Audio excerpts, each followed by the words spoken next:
তারা জি। বলছে না আমাদের আকীদা সঠিক, আমরা বলছি আমাদের আকীদা সঠিক। তাহলে সবাই যদি নিজ অবস্থান থেকে সঠিক হয় তাহলে কে কার সাথে ঐক্য করবে? বাস্তবিক পক্ষে আলেমদের মধ্যে আমরা অনৈক্য দেখতে পাচ্ছি, তাদের ঐক্যবদ্ধতার কমতি অনেকটাই রয়েছে। আকীদার ঐক্য হবে নাকি রাজনীতির ঐক্য হবে? আকীদাগত যে বিষয় আছে সেটা গত 50 বছরও তো সমাধান করা সম্ভব হয় নাই। হয় নাই। এখন এই চেতনাকে বজায় রেখে আমরা কেন ঐক্যবদ্ধ হতে পারছি না? আসসালামু আলাইকুম রহমতুল্লাহ। নাহমাদুহু ওয়া নুসাল্লি আলা রাসূলিহিল কারীম, আম্মা বাদ।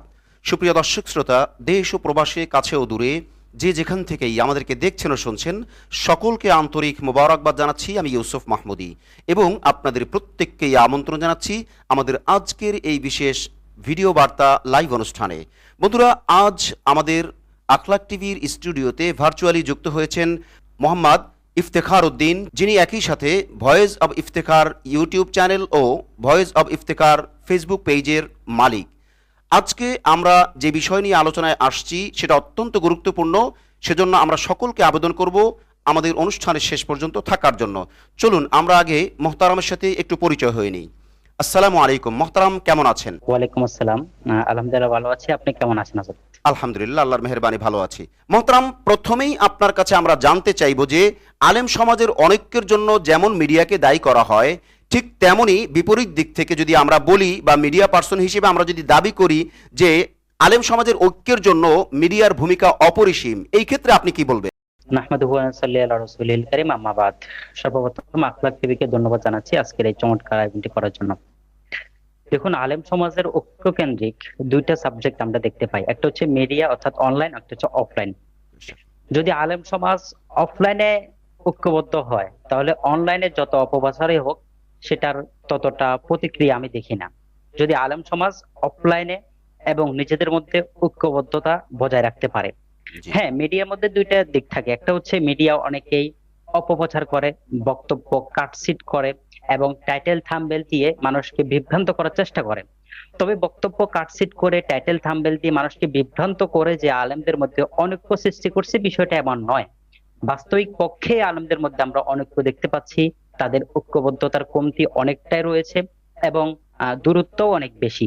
যার ফলে মিডিয়া যদি অপপ্রচারও করে ওটার প্রতিক্রিয়া আমি ততটা বেশি দেখি না, যতটা না নিজেদের মধ্যে বাস্তবিক অনৈক্যটাই সৃষ্টি করছে। এবং হ্যাঁ, মিডিয়া কেন্দ্রিক এই যে একটা টাইটেল থাম্বনেল কেন্দ্রিক একটা যে দোষ ত্রুটি রয়েছে সেটা অবশ্যই আমি স্বীকার করি, সেটা অবশ্যই গুরুত্বপূর্ণ, সেটা অবশ্যই আমাদের ইসলামপন্থীদের জন্য একটা বড় খারাপ দিক হিসাবে আমি দেখতে পাচ্ছি। তবে এটাকে ঠিক করতে হলে যে মিডিয়ার অর্থাৎ মিডিয়ার যেই বিষয়বস্তুটা রয়েছে, মিডিয়া কেন্দ্রিক যে থাম্বনেল টাইটেলের বিষয়টা রয়েছে, এটা যে ঠিক হয়ে গেলে আলেমদের ঐক্যবদ্ধ হয়ে যাবে বিষয়টা এমন না। তবে এটাকে ঠিক করা উচিত, এটাকে নিয়ে আমরা কথা বললে বারবার চর্চা করলে এটা আশা করি ঠিক হয়ে যাবে। হ্যাঁ, তবে এর মধ্যে সবচেয়ে গুরুত্বপূর্ণ হচ্ছে আলেম সমাজের মধ্যে যারা আছে, যারা মিডিয়া অ্যাক্টিভিস্ট, তাদের ঐক্যবদ্ধতা অনলাইনে সেটা সবচেয়ে গুরুত্বপূর্ণ বেশি। তারা যদি অনলাইনে একটা পোস্ট করে কোন একটা জি। দল কেন্দ্রিক একটা দলের বিরুদ্ধে হোক অথবা একটা গোষ্ঠীর বিরুদ্ধে হোক অথবা একটা রাজনৈতিক প্রেক্ষাপট অরাজনৈতিক প্রেক্ষাপটে আলেম সমাজের মধ্যে অনৈক্য নিয়ে একটা পোস্ট করে, সে পোস্টটা কিন্তু শত শত মিডিয়ার বক্তব্যের চাইতে বেশি গুরুত্বপূর্ণ অবস্থান রাখে। বেশ। অতএব যারা দায়িত্বশীল আলেম আছে, অনলাইনে অ্যাক্টিভিস্ট, তারা যদি তাদের অবস্থান থেকে, তারা যদি তাদের ফেসবুক প্ল্যাটফর্ম বলেন, ইউটিউব প্ল্যাটফর্ম বলেন অথবা মাহফিলে গিয়ে যে বক্তব্য দিচ্ছে সেটা অনলাইনে ছড়িয়ে পড়ছে, সেই বক্তব্যের ভিতরে যদি উস্কানিমূলক থাকে এবং কি অনেককে স্লোগান থাকে অথবা ঐক্যের নাম দিয়ে আরেকটা দলকে ইন্ডিকেট করে তাদেরকে ইসলামপন্থী থেকে দূরে সরিয়ে রাখার একটা চেষ্টা করতে থাকে, তাহলে কিন্তু অনলাইনে যতই বলি আমরা সেটা ঐক্যবদ্ধতা হবে না এবং অনলাইনের ত্রুটি এখানে বললে চলবে না। বরঞ্চ ব্যক্তি কেন্দ্রিক ব্যক্তিরা, বড় বড় ব্যক্তিরা অনলাইনে অ্যাক্টিভ থেকে তারা ঐক্যবদ্ধতার চেষ্টা না করে বরঞ্চ অনৈক্যের চেষ্টাই করছে বর্তমানে আমরা দেখতে পাচ্ছি। এই কারণেই মূলত ঐক্যবদ্ধ হওয়া সম্ভব হচ্ছে না। এখানে অনলাইনের দোষটা আমি ততটা দেখছি না যতটা না ব্যক্তি কেন্দ্রিক এবং অনলাইন যারা পরিচালনা করছে তাদের বিষয়টাই বেশি গুরুত্বপূর্ণ বহন করে আমি মনে করছি। মোহতারাম, চমৎকার বলেছেন। তাহলে কি আমরা ধরে নিব যে আপনার এই আলোচনায় বা আপনার এই দাবিতে আমরা ধরে নিতে পারি কিনা যে আলেম সমাজ যদি অফলাইনে ঐক্যবদ্ধ হয়ে যায় তাহলে মিডিয়ার যে অ্যাক্টিভিটিস সেই ক্ষেত্রে অনৈক্যের ব্যাপারে খুব একটা ফল মানে খুব একটা প্রভাব পড়বে না, তাতে আমরা ধরতে পারি শতকরা 10%, 15%, 20% এর বেশি প্রভাব খুব একটা পড়বে না মিডিয়া যদি ভুলও করে? আপনি কি এরকম বলবেন? জি জি, এরকমটা বলার চেষ্টা করছি যে মিডিয়া যদি জি। ভুল ভ্রান্তি ছড়ায়, অপবাদ ছড়ায়, বাট আলেমদের মধ্যে ঐক্যবদ্ধতা ঠিক থাকে। জি এবং জি কোন জি একটা মিডিয়া, উদাহরণস্বরূপ একটা মিডিয়া একটা বক্তব্য দিল, জি ওই জি। বক্তব্যটা যে গোষ্ঠীর পক্ষে দিল তারা বলছে না আমরা আমাদের পক্ষ থেকে এরকম নেই, আর যার বিপক্ষে দিল সে বলছে না আমরা ঐক্যবদ্ধ আছি, তখন মিডিয়ার এই বক্তব্যের কি ভ্যালু আছে? চমৎকার চমৎকার মোহতারাম, তাহলে তো আপনার সাথে আমি আরেকটু যোগ করতে পারি। সেই ক্ষেত্রে মিডিয়া যদি ইচ্ছায় হোক অনিচ্ছায় হোক যদি ভুল করেও ফেলে, আলেম ওলামাদের যদি মিল থাকে, তাহলে তো মিডিয়া আবার মাফ চাইতেও বাধ্য হবে, তার ভুলকে সে জি জি সরি এটা, বলতেও বাধ্য হবে। জি জি এটাই বোঝানোর চেষ্টা করছিলাম। মাশাআল্লাহ মাশাআল্লাহ, চমৎকার বলেছেন। আমাদের ভয়েস অফ ইফতেখারের ওনার জনাব মোহতারাম মোহাম্মদ ইফতেখার উদ্দিন হজরত, তিনি চমৎকার বলেছেন, ভূমিকায় অনেক সুন্দর অনেক গুরুত্বপূর্ণ আলোচনা করেছেন। বিদায় আজকের আলোচনার পক্ষ থেকে আখলাক টিভি পরিবার এবং ভয়েস অফ ইফতেখার পরিবার সহ ইসলামিক সকল মিডিয়ার পক্ষ থেকে আমরা সকল দর্শক শ্রোতাদেরকে আবেদন করব, মিডিয়ার পক্ষ থেকে অনৈক্যের জন্য কোনো ভূমিকা নাই। যদি কোনো মিস্টেক হয়ে থাকে, যদি কোনো ভুল হয়ে থাকে, তাহলে সেটাকে আপনারা বড় করে দেখবেন না।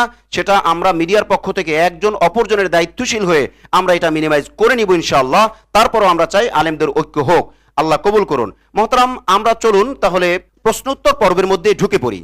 প্রথম প্রশ্ন আখলাক টিভি পরিবারের পক্ষ থেকে, অর্থাৎ জনগণের পক্ষ থেকে, আপনি একজন মিডিয়া পার্সন হিসেবে, মিডিয়ার ওনার হিসেবে আপনার কাছে প্রথম প্রশ্ন থাকবে যে আকীদার ভিত্তিতে ঐক্য হবে নাকি রাজনৈতিক প্ল্যাটফর্মের ভিত্তিতে ঐক্য হবে? এখন এই আকীদার ঐক্য আর রাজনৈতিক ঐক্য নিয়ে কিন্তু অনেক তর্ক বিতর্ক, কাঁদা ছোড়াছড়ি, অনেক কথাবার্তাই আছে, মতানৈক্য আছে। এক্ষেত্রে আখলাক টিভি মনে করে যে এই বিষয়টা মূলত ইফতা বিভাগ বা ফকিহ যারা রয়েছেন বা মুফতিয়ানে কেরাম যারা রয়েছেন বা ওলামায়ে কেরাম যারা রয়েছেন এবং প্রত্যেক দলের যারা নীতি নির্ধারণী রয়েছেন ওনারা নির্ধারণ করবেন। বাকি মিডিয়া পার্সন হিসেবে আপনি মিডিয়ার চোখে এটাকে আপনি কিভাবে দেখেন যে আকীদার ঐক্য হবে নাকি রাজনীতির ঐক্য হবে? জি ধন্যবাদ, অত্যন্ত গুরুত্বপূর্ণ একটা প্রশ্ন করেছেন, সমসাময়িক প্রশ্ন ছিল এটা। বর্তমানে আমরা দেখতে পাচ্ছি ঐক্যের খুব স্লোগান, আমরা 5 আগস্টের পর থেকে ঐক্যের স্লোগান দেখতে পাচ্ছি। এখন এখানে দুইটা সাবজেক্ট হয়ে দাঁড়িয়েছে, একটা হচ্ছে আকীদা কেন্দ্রিক ঐক্য, আরেকটা হচ্ছে রাজনৈতিক ঐক্য। আমি আকীদা কেন্দ্রিক ঐক্য নিয়ে যদি পর্যালোচনা করি, সেটা হচ্ছে আকীদা কেন্দ্রিক ঐক্যটা অবশ্যই টেকসই হয় এবং সেটা দীর্ঘমেয়াদী হয় এবং সেটার ভাঙল বা ফাটল সৃষ্টি হওয়ার সম্ভাবনা খুবই কম থাকে। তবে রাজনৈতিক ঐক্যটা টেকসই কম হয় এবং সেটা ভাঙন এবং ফাটল থাকার সম্ভাবনা অনেকটাই থাকে। তবে দেখতে হবে প্রেক্ষাপটটা কি, অবস্থানটা কি, বর্তমান পরিস্থিতি কি, সিচুয়েশনটা কি দাঁড়াচ্ছে। সেটা হচ্ছে এখন মুসলমান যদি ঐক্যবদ্ধ না হয় তাহলে আগামী রাজনৈতিক অবস্থানে আলেমদের কোনো ভূমিকাই থাকবে না এবং আলেমরা একটা দুইটা সিট সিট পাবে কিনা সেটার মধ্যেও আমি মনে করি সন্দেহ রয়েছে। এবং আগামীতে যে আলেমরা আহ স্বাধীনভাবে তার বক্তব্য পেশ করতে পারবে, মাহফিলে স্বাধীনভাবে আলোচনা করতে পারবে, মসজিদের মিম্বর থেকে স্বাধীনভাবে আলোচনা করতে পারবে, সেই স্বাধীনতা আলেমরা পাবে না যদি আলেমরা ঐক্যবদ্ধ না হয়। জি তাহলে কি বলেন। মহতারাম আমরা ধরে নিব যে 5ই আগস্টের পরে বাংলাদেশের আলেমোলামরা যে অপরচুনিটি পাইলেন, যে সুযোগ পাইলেন বা কথা বলার যে স্পেস পাইলেন, ভবিষ্যতে এটাও হয়তো থাকবে না, আপনি এটা বলবেন? জি জি আমরা যদি ঐক্যবদ্ধ না হয় জি তাহলে জি ভবিষ্যতে আমাদের অবস্থা অবশ্যই খারাপ হবে। কারণ হচ্ছে কি, যে ক্ষমতায় আসে সে কিন্তু সমালোচনা সহ্য করতে পারে না, আমরা ইতিমধ্যে দেখেছি এটা। জি জি আওয়ামী লীগ ক্ষমতায় ছিল, তারা নিজেদের সমালোচনা সহ্য করতে পারে নাই, জি আগামীতে যে আসবে, আমরা তো মাহফিলে বলেছি আমরা হক কথা বলবো, আমরা মিম্বর থেকে হকের আওয়াজ দিব। এখন সেখানে আমরা যে ক্ষমতায় থাকবে তার, সে যদি কোনো অন্যায় অপরাধ করে সেটার ব্যাপারেও আমরা আলোচনা করব। এখন দেখার বিষয় হচ্ছে তখন আমরা স্বাধীনভাবে আলোচনা করতে পারবো কিনা। আমাদের জি রাজনৈতিক কোনো প্ল্যাটফর্ম থাকবে না, আমাদের রাজনৈতিক ভাবে কোনো একটা অবস্থান থাকবে না, তখন তারা তো আমাদেরকে দুর্বল পাবে, আমাদেরকে দুর্বল পেয়ে আমাদের উপর আক্রমণ করবে। এখন মূল বিষয় হচ্ছে আমরা যদি আকীদার বিষয়টা রাখি, এখন আকীদার বিষয় আমি আরেকটা ক্লিয়ার করি বিষয়টা। সেটা হচ্ছে কি, আকীদাগত যে বিষয় আছে সেটা গত 50 বছরও তো সমাধান করা সম্ভব হয় নাই, হয় নাই। তাহলে আগামী 50 দিনে কিভাবে সম্ভব হবে? এটা তো সম্ভব হবে না। অতএব আকীদাকে সাইডে রেখে আমাদের ঐক্য ঐক্য হতে হবে। আর যদি বলেন যে ভাই তাদের আকীদায় সমস্যা, তো তারা তো আপনার আকীদায় সমস্যা দেখতে পাচ্ছে, তো জি জি আপনি কিভাবে বলতে পারছেন তারা আহলে হক না, আমরা আহলে হক? এখন আপনি নিজেকে আহলে হক কিভাবে দাবি করছেন? তারাও তো নিজেকে আহলে হক মনে করছে। এবং গুরুত্বপূর্ণ বিষয় হচ্ছে তারা কি নিজেদের আকীদাকে ভ্রান্ত আকীদা মনে করছে কিনা। তারা জি বলছে না আমাদের আকীদা সঠিক, আমরা বলছি আমাদের আকীদা সঠিক। তাহলে সবাই যদি নিজ অবস্থান থেকে সঠিক হয় তাহলে কে কার সাথে ঐক্য করবে? অতএব আকীদা সাবজেক্টটা গত 50 বছরও সম্ভব হয় না, আকীদাগতভাবে ঐক্যবদ্ধ হওয়া আগামীতেও সম্ভব হবে না। অতএব আমার অবস্থান হচ্ছে আকীদা কেন্দ্রিক ঐক্যর কথা বাদ দিয়ে বরঞ্চ রাজনৈতিক কেন্দ্রিক সমসাময়িক হলেও অল্প দিনের জন্য হলেও এই ঐক্যবদ্ধতা আমাদের মধ্যে বজায় রাখা অত্যন্ত গুরুত্বপূর্ণ এবং এটাকে আমি সমীচীন মনে করি। মহতারাম, আপনি চমৎকারভাবে আমাদের সামনে উপস্থাপন করলেন যে আসলে আপাতত জাতীয় ঐক্যের প্রয়োজনে আকিদার বিষয়টাকে সাইডে রেখে হলেও যার যার আকিদা তার তার কাছে থাকুক, এরপরেও একটা রাজনৈতিক ঐক্য হওয়া প্রয়োজন ইসলাম কায়েমের জন্য, নিজেদের অস্তিত্ব ঠিক রাখার জন্য, দেশ ও দশের জন্য, মুসলিম উম্মার জন্য, দেশের জন্য। চমৎকার বলেছেন, জাযাকুমুল্লাহ। মোহতারাম, আমাদের দ্বিতীয় প্রশ্ন হলো কওমি মাসলাকের মধ্যে, অর্থাৎ কওমি ঘরানার যারা রয়েছে, জামায়াত ইসলাম না, সুন্নি জামাত না, আহলে হাদিস বা আল্লাহ মাযহাবী, ওনারা না, শুধু কওমি ঘরানা। তা আমাদের কাছে প্রশ্ন আসছে যে কওমি ঘরানার ঐক্য নাই কেন, অর্থাৎ কওমির সকল দলগুলো ঐক্য নাই কেন? এই ব্যাপারে মিডিয়া পার্সন হিসেবে বা মিডিয়ার চোখ হিসেবে আপনি কি বলবেন? কওমিদের ঐক্য কেন্দ্রিক আমি যে বিষয়টা বলবো সেটা তো না, আমরা অন্যদের সাথে ঐক্য করছি না কেন, তাদের আকিদের সমস্যা। এখন আমাদের মধ্যে তো আকিদার ঐক্যবদ্ধতা আছে, তাই তো? তো জি, ঐক্যবদ্ধতা থাকা সত্ত্বেও কেন আমরা ঐক্যবদ্ধ হতে পারছি না? এখন এখানে দুইটা বিষয়, একটা হচ্ছে রাজনৈতিক ঐক্যবদ্ধ হওয়া আর একটা হচ্ছে অরাজনৈতিক ঐক্যবদ্ধ হওয়া। জি। দেখুন, একটা মাদ্রাসার ভিতরও কিন্তু ওস্তাদদের মধ্যে দ্বিমত থাকে, থাকে, থাকে। তবে দিন শেষে সবাই একই মাদ্রাসার একই প্রতিষ্ঠানের লোক, একই জি, প্রতিষ্ঠানের ওস্তাদ। জি, ঠিক তদ্রুপ ভাবে কওমি অঙ্গনে অনেক ঘরানা আছে, অনেক প্রতিষ্ঠান আছে, প্রত্যেকটা প্রতিষ্ঠানের কেন্দ্রিক স্বাভাবিকগত দূরত্ব থাকে, একটা পর্যায়ের ভুল বুঝাবুঝিও থাকে অথবা মিসআন্ডারস্ট্যান্ডিং থাকে। থাকে। বাট দিন শেষে কিন্তু আমরা সবাই কওমি, দিন শেষে আমরা সবাই দেওবন্দি। দেওবন্দি। এটাই আমাদের পরিচয় পরিচয়। এবং এটাই আমাদের চেতনা। এখন এই চেতনাকে বজায় রেখে আমরা কেন ঐক্যবদ্ধ হতে পারছি না? এটা তো আমাদের মুরব্বীদের কাছে আমরা বিনয়ের সাথে এবং আমরা খুব খারাপ লাগা থেকে আমরা এই আবেদনটা করতে পারি, আমরা কেন ঐক্যবদ্ধ হতে পারছি না। আর রাজনৈতিক ব্যাপার যেটা, তাহলে সেটা হচ্ছে মহতারাম, আমরা তো ফতোয়া দিয়ে আপনাকে রাখছি। একটু জি জি। ইন্টারাপ্ট করি এবং আপনার সাথে একটু যোগ করি। তাহলে যেহেতু আপনি ভয়েস অফ ইফতেখারের জিম্মায় রয়েছেন, অথবা আপনি ভয়েস অফ ইফতেখারের ওনার, এবং আমি আখলাক টিভির ব্রডকাস্টের টোটাল জিম্মাটাই আমার, অর্থাৎ আমার কথা ছাড়া একটা পোস্টও হবে না, দু একটা যদি লাইক কমেন্টও হয় সেটাও যদি অনিয়ম হয় তাহলে সেটাও আমি রিমুভ করায় দিতে পারবো, অর্থাৎ টোটাল অনুষ্ঠানটাই আমার জিম্মায়। সেই হিসেবে আখলাক টিভি আর ভয়েস অফ ইফতেখার কি এই ওয়াদা আলেমদেরকে দিতে পারে কিনা যে আলেমরা যদি ঐক্য হয় তাহলে আমরা আমাদের সর্বোচ্চ চেষ্টা দিয়ে, সর্বোচ্চ শক্তি দিয়ে আমরা আমাদের সর্বটা নিয়ে ঝাঁপিয়ে পড়ব এই ঐক্যকে আরো মজবুত করার জন্য এবং এই ঐক্যের মিডিয়া কেন্দ্রিক সেবা দেওয়ার জন্য? এক্ষেত্রে আপনি কি বলবেন? জি অবশ্যই। সেটা আমাদের মুরব্বীরা যদি এবং আমাদের উস্তাদরা যদি সবাই এক হয়ে এক স্লোগানে চলে আসে, জি, তখন জি, জি, আমরাও কিন্তু বিতর্কিত সাবজেক্ট নিয়ে আর ভিডিও তৈরি করব না, জি। আমরা তখন ঐক্যের স্লোগান দিয়ে ভিডিও তৈরি করব। ইয়েস। আচ্ছা, আমি গত আলোচনায় যেটা বলছিলাম জি, সেটা হচ্ছে জি, এই কওমি অঙ্গনের অনৈক্যের বিষয়টা। সেটা হচ্ছে দেখেন, রাজনৈতিক ভাবে আমরা তো ফতোয়ায় দিয়ে রাখছি রাজনীতি করাই হারাম, গণতন্ত্রই হারাম। এখন গণতন্ত্র হারাম হালাল হওয়ার যে সাবজেক্টটা রয়েছে সেটা আমাদের মুফতিয়ানে যারা কেরাম আছেন তারা আলোচনা করবেন। এটার ব্যাপার ফতোয়া আছে, এস্টাবলিশ ফতোয়া না, না, আছে, মোহতারাম, দেওবন্দ থেকেও মোহতারাম, ফতোয়া আছে, আপনি আপনাকে করাচি থেকে আপনাকে ফতোয়া একটু পাবেন, একটু আব্দুল মালিক সাহেব একটু থেকে থামাইতে ফতোয়া পাবেন। হচ্ছে, একটু থামাইতে হচ্ছে। আপনি যেটা বলছেন যে আমাদের মুরব্বীরা তো ফতোয়া দিয়েই রেখেছেন যে গণতন্ত্র হারাম, গণতন্ত্র তখনও হারাম, এখনো হারাম, ভবিষ্যতেও হারাম। কিন্তু প্রশ্নের জায়গা হলো এটা যে গণতন্ত্রকে সিঁড়ি বানাইয়া, গণতন্ত্রকে হারাম হালাল মনে করে না, গণতন্ত্রকে হারাম মনে করেই জি জি। সিঁড়ি বানাইয়া ভোটের ময়দানে নেমে নির্বাচনে আপনার 50%-এর বেশি যদি আপনি চেয়ার নিতে পারেন, আপনি যদি সিট পান, তাহলে গিয়ে আপনি আপনার দাবিকে মজবুত করে প্রতিষ্ঠা করতে পারবেন। অর্থাৎ ওনারা বলেন, যে সমস্ত আলেমরা এটাকে মানে প্রায়োরিটি দেন বা এই লাইনে যারা কাজে নামছেন, তাদের বক্তব্য হলো গণতন্ত্রকে সিঁড়ি বানায়া কাজে আগানো। তো গণতন্ত্রকে সিঁড়ি বানায়া মানে হলো গণতন্ত্রকে হারামই বলছেন, হালাল কেউ বলেনি। জি মোহতারাম। যে আমি এটা বলছিলাম যে দেখেন, যারা ইসলামের রাজনীতি করছে তারা কিন্তু গণতন্ত্রকে কেউ হালাল বলছে না, জি, জি, জি, হারাম জেনে জি, এবং অবস্থা অনুযায়ী কিছু সময়ের জন্য এটাকে উপযুক্ত একটা মাধ্যম মনে করছে, এই কারণে গণতন্ত্র করছে। এখন যারা গণতন্ত্র হারামের স্লোগান দিয়ে ইসলামী রাজনীতিকে নামিয়ে দেওয়ার বা ইসলামী রাজনীতির যে অগ্রগতি সেটাকে যে থামিয়ে দেওয়ার চেষ্টা করা হচ্ছে, এটা মূলত না, না। গণতন্ত্র হারাম এই ফতোয়া কেন্দ্রিক না, এটা হচ্ছে কি ইসলামপন্থীরা রাজনীতি যেন না করে এই ইয়েস। কারণে। এখন গণতন্ত্র হারাম এটা আমিও জানি, আপনিও জানেন, জি, জি, বাট জি। আপনি নতুন ভাবে এই ফতোয়া উত্থান করার কারণটা কি? সেটা হচ্ছে কি আমি যেন রাজনীতি না করতে পারি। না করতে পারি। এখন যারা গণতান্ত্রিক হারামের ফতোয়া দিয়ে ইসলামী রাজনীতিকে, ইসলামী রাজনীতির উত্থানকে ঠেকিয়ে দিচ্ছে, তাদের কাছে প্রশ্ন হচ্ছে তারা বাস্তবিক পক্ষে কি চায়? তারা কি আলেমদের রাজনৈতিক অবস্থান চায় না, নাকি তারা চায় যে আলেমরা রাজনীতি না করে আগের মতো দাসত্বের অবস্থানে থাকুক, গোলামীর অবস্থানে থাকুক, এ পর্যায়ে থাকুক কিনা?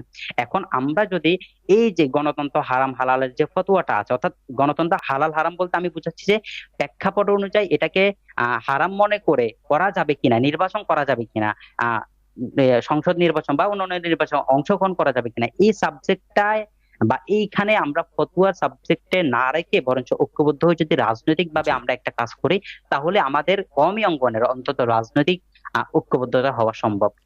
মাশাআল্লাহ, চমৎকার বলেছেন আপনি। এখানে অনেক কনফিউশন ছিল, আপনার আলোচনায় কনফিউশনটা দূর হয়ে যাবে বলেই আমি মনে করি।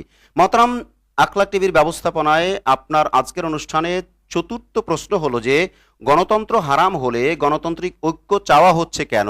এটা আপনি মিডিয়ার চোখে কিভাবে বিশ্লেষণ করবেন? এটা আমি যদি কঠোর ভাষায় বলতে যাই তাহলে এটা এক প্রকারের মুনাফিকির পর্যায়ে চলে যায়।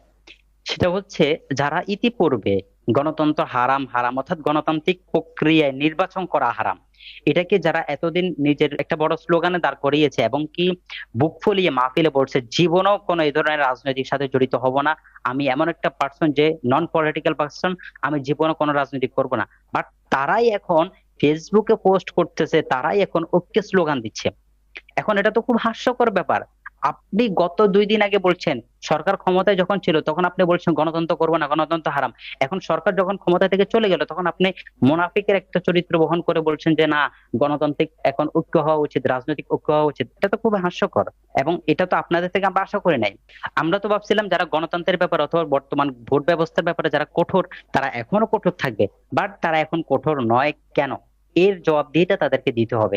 তারা এক পর্যায়ে যখন কঠোর ছিল তখন কি জুলুম করা নাই? যদি তখন এটা হারাম হয়ে থাকে, এখন কি হারাম না? আর যদি বলেন না এখন এটা সময়ের দাবি, তাহলে যে রাজনৈতিক প্রেক্ষাপট গুলোতে আপনারা এটাকে হারাম স্লোগান দিয়ে আমার সাধারণ মানুষকে কনফিউজ করছেন, সেটার দায়ভার আপনাদেরকে নিতেই হবে এবং সেটার জবাবদিহিতা আপনাদেরকে করতেই হবে।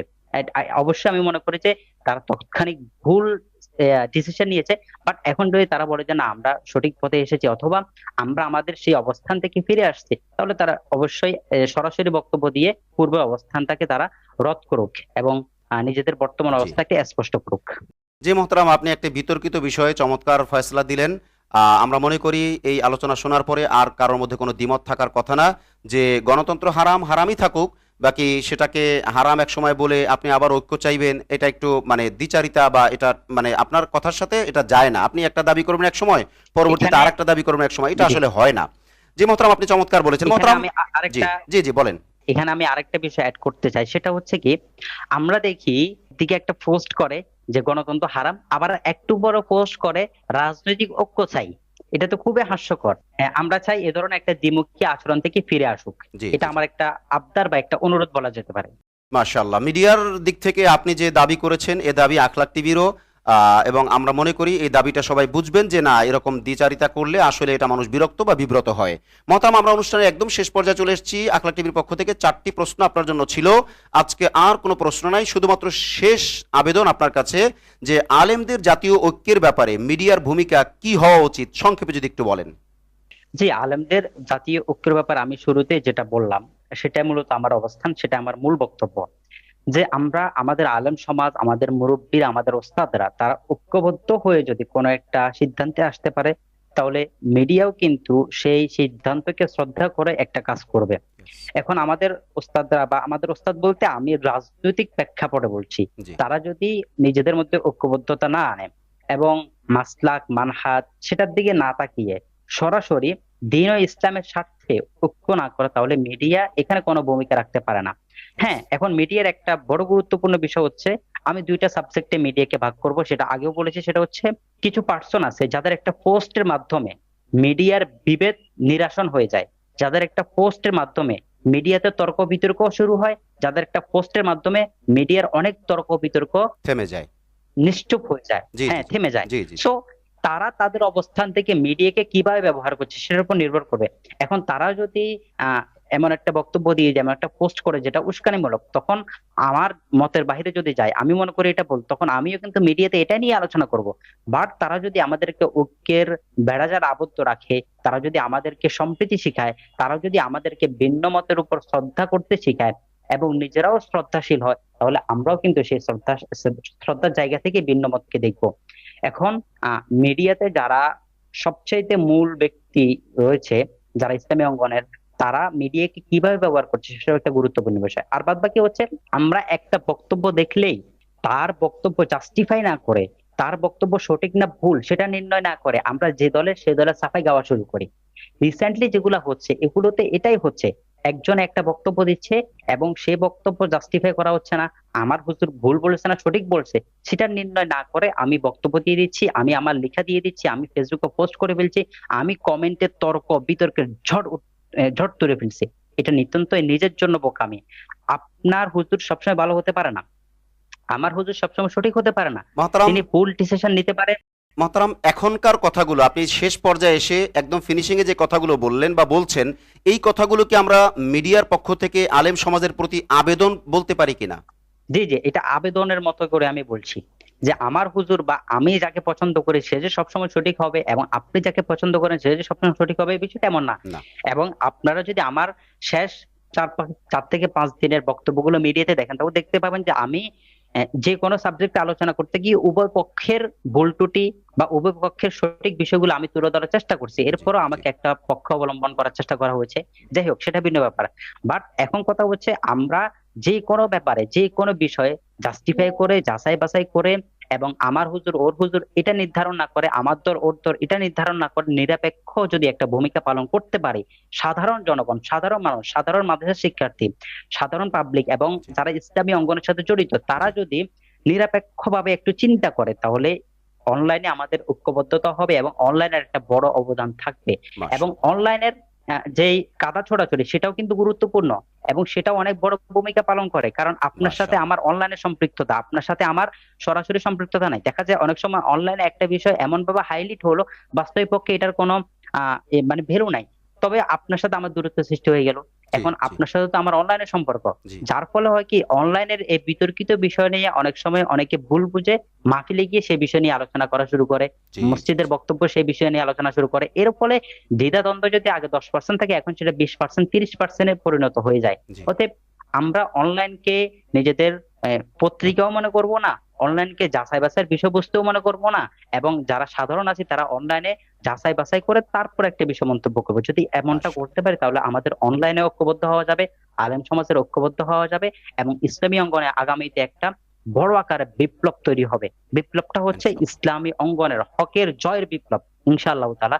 এটার আশায় আমরা আছি এবং আমি আমার পক্ষ থেকে সর্বশেষ আবেদন এটাই হবে, আমার আবদার এটাই হবে, আমাদের মুরব্বীরা যারা আছেন রাজনৈতিকভাবে অরাজনৈতিকভাবে সবাই একসাথে বসে একটা সিদ্ধান্তে আসেন, সেই সিদ্ধান্তকে সামনে রেখে আমরা যেন আগামীতে আলোচনা করতে পারি, আমরা যেন আগামীতে আমাদের মন্তব্য পেশ করতে পারি। আপনাদের একটা সিদ্ধান্তের আশায় আমরা বসে আছি।